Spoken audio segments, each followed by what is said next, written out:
You need a college degree to get a good job, right? That's what we've been told. That's what I've been told my whole life. There's new data out that says that may not be completely true. Indeed just released something this past week, and it says the majority of U.S. job postings, 52% on Indeed, did not mention any formal education requirement. This is up from 48% in 2019. What that's telling me is the value of a college degree over time is decreasing. Stick with me in this video. I'm going to put the chart up and let you know exactly what jobs require degrees, what jobs don't require degrees, and exactly what you need in order to be successful in today's market.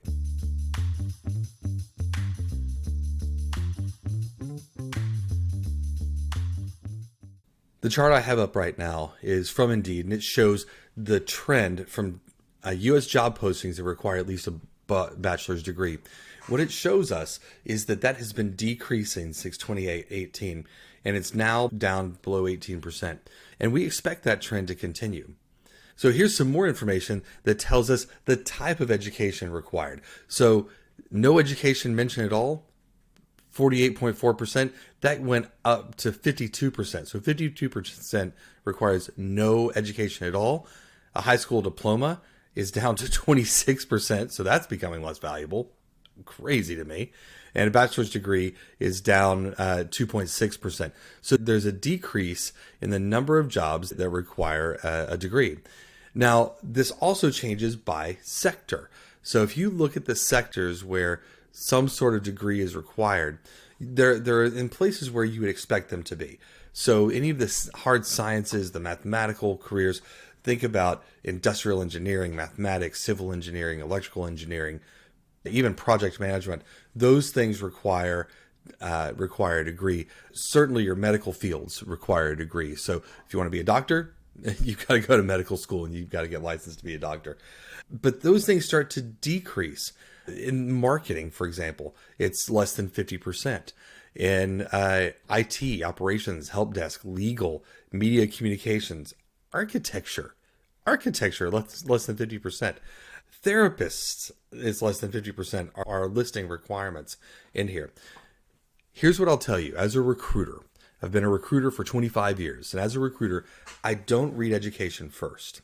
Now, what I want to do is spend time walking through a little bit of detail about this and some details on exactly what you need to know and then what steps you need to take. So at the end of this video, I give you 3 steps to take in order to adjust your resume if you don't have a college career, and things that you need to change if you don't have a college career. It's different. You need to approach this search a little bit different than others who have a college degree.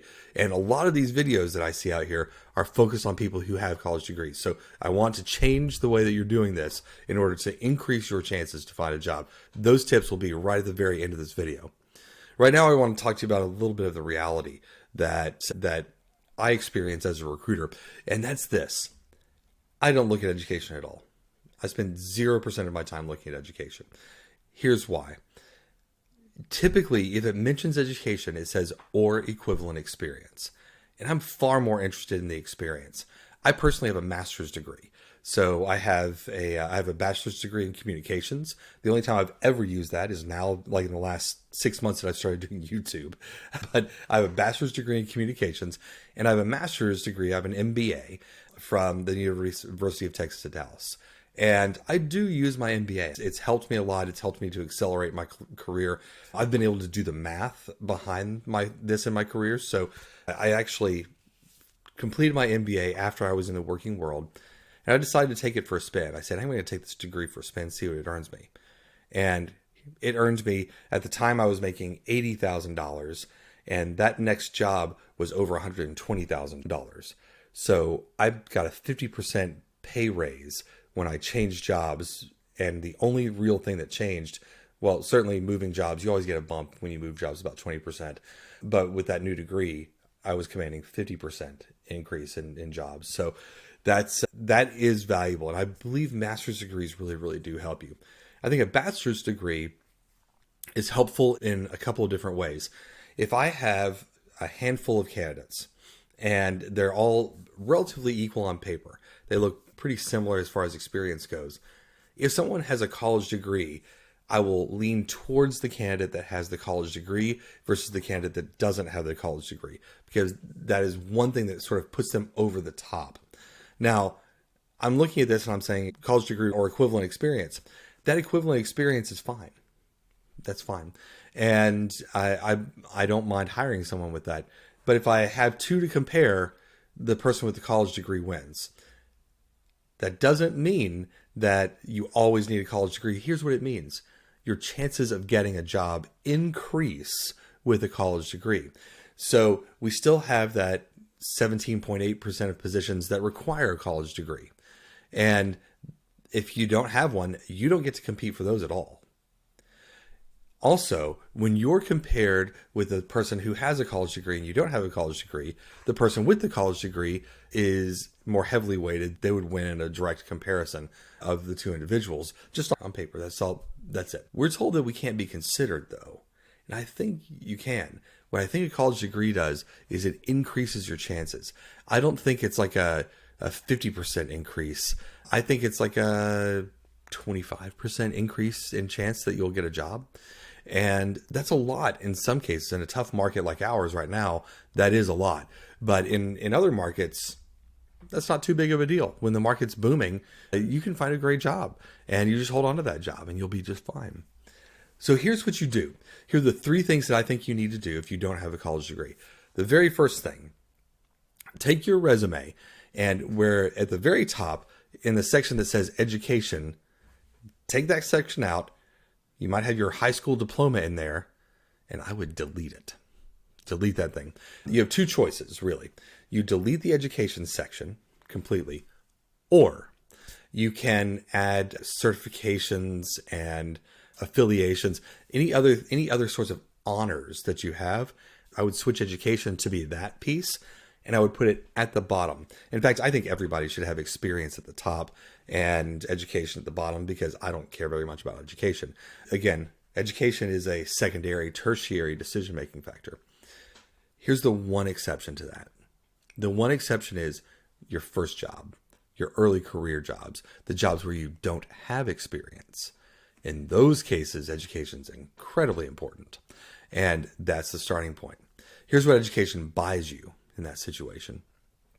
What education gets you is it gets you in the door, and it gets you a start, and it gets you a higher starting salary. In fact, it gets you a higher salary throughout the length of your career. You get paid over $1 million more over a career for having a bachelor's degree versus not. The second thing I'd like to see you do differently on your resume is go to certification courses. Get formal certifications in whatever you're doing. You don't need a full degree, but a certification is really valuable. And honestly, I look at certifications before I look at education.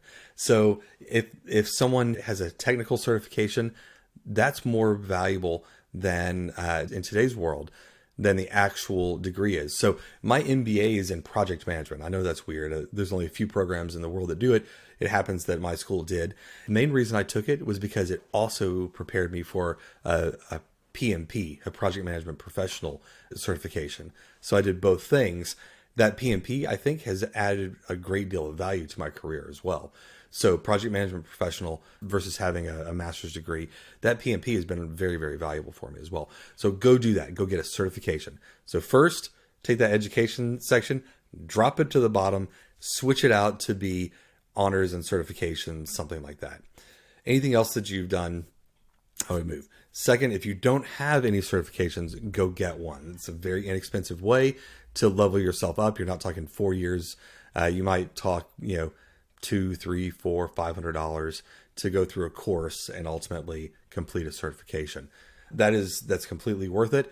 And you will find yourself propelled forward based on those certifications. The third and the final thing that I would encourage you to do is apply for jobs, even if they say they require an education. A lot of times you see college degree required. And what it really says is college degree or equivalent experience. People read that and they forget the or equivalent experience part, but you shouldn't. It's a real thing. Read that and say college degree or equivalent experience and know that you can apply for that job. Even if you don't have the full equivalent experience, still apply for the job, Because guess what? There's recruiters like me out there. There's a percentage of us, at least, that we look at the education last. We look at your experience first. I think you're far more likely to be successful for the company and for the job if you have the experience in the role than if you have no experience and you happen to have a degree, right? So those are the three things to do. One, update your resume, drop the education to the bottom and change the term to something else. Number two, go get yourself a certification if you don't have one right now. Number three, apply for jobs anyway. Even if they say they require college degrees, you still got a shot. You're better off with a referral and getting to the hiring manager, having human connections without a college degree than you are with a college degree and just sitting there sending off applications and hoping that somebody hires you. All right. Here's my question for you. My question for you down in the comments below, I need you to answer this. How often are you having people come back to you to say you weren't selected because of a college degree? I'm really curious to know what you're seeing out in the market. I'm giving you information about what I see in the market. I'd love to hear what you see as well. Thanks so much. Best of luck in your job search. You can do this. You don't need that degree. You can do this.